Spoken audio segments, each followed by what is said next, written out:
মামাম হ্যাঁ কি করছো?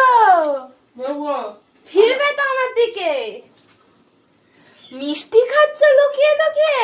লুকিয়ে লুকিয়ে কেন খাবো? আমাকে সবসময় বল, আর নিজে কি করছো?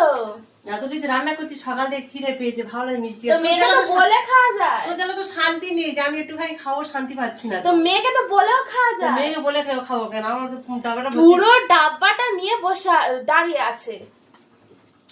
বলে তো খাওয়া পারবো না, মেয়ে খাওয়াবো না।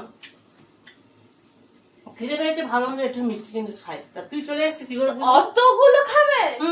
আর তুই যখন ডাব্বা ধরে ধরে সব খাস, তখন তো আমি কিছু বলি না। আমি সেগুলো তো খাই না। আমি খাবো। আমার গরম ছিল বলে আমি তখন নিয়েছিলাম, এটা তো ঠান্ডা জিনিস। খাবো না, খাবো না। খেতে হবে না, দাও দাও, খেতে হবে না। খাওয়া দরকার নেই, হ্যাঁ, আমি খেলে তো যেমন দোষ যেমন।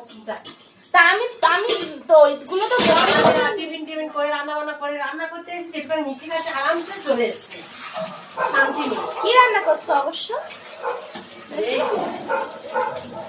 চিকেন। চিকেন ভাত হচ্ছে, ওদিকেও আছে, দেখো তো। চলো মিষ্টি। বাবা মামা কষা খাবে? হ্যাঁ, কতটা হোক।